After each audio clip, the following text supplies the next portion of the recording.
خاندان کا اور دوستوں کا جو بکلا بھی ہمارے جو آدھے گھنٹے کے کہنے پر یہاں موجود ہیں اور خود مطالبہ بھی کر رہے ہیں بے ساختہ کہ ہمارے ایم این اے اور فارمر پریزیڈنٹ جناب آصف علی زرداری جو پارٹی 4 پیس کے پریزیڈنٹ بھی ہیں، ان کو اس بجٹ سیشن سے محروم رکھا جا رہا ہے، ان کے حلقے کو، ان کے سارے لوگوں کو، اور وہ پارٹی کے رہنما ہیں۔ ایک ان کا چھتری والا کردار رہا ہے سیاست میں، دوسری پارٹیز بھی ان کی طرف آتی ہیں ملنے بیٹھنے، تو اس اہم بجٹ اجلاس میں ان کی عدم موجودگی ایک ہماری نظر میں بہت ہی برا اور خطرناک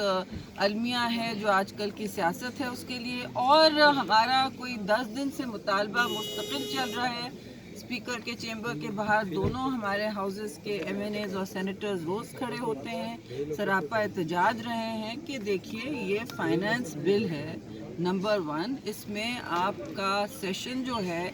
اس کے اخلاقی اور قانونی معنی کیا رہیں گے اگر آپ کے مطلب 4 ایم این ایز اس وقت محروم ہیں پروڈکشن آرڈر کی، اور آپ پروڈکشن آرڈر جاری کر دیں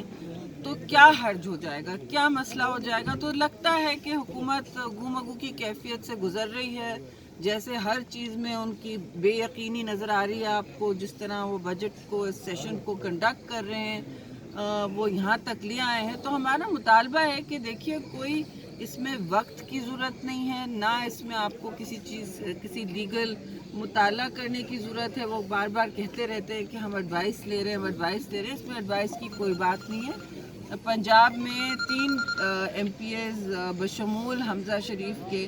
جو زرداری صاحب کے بعد اریسٹ کیے گئے ہیں، ان کو تو فوری طور پر پروڈکشن آرڈر کی بنیاد پر لایا جا رہا ہے اسمبلیوں میں۔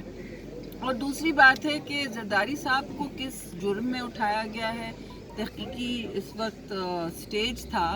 اس قسم کی تفتیشی سٹیج پر آپ کس طرح اٹھا لیتے ہیں؟ اور دوسری بات یہ کہ جو اس وقت صورتحال ہے وہ ہر کورٹ کے سامنے حاضر ہو رہے تھے، ہر پیشی کبھی 2 ایک دن میں، کبھی 3 ساری بھگتا رہے تھے اور بڑی عزت سے سارے سوالات کا جواب دے رہے تھے، نیب کا بھی اور ہر چیز کا۔ تو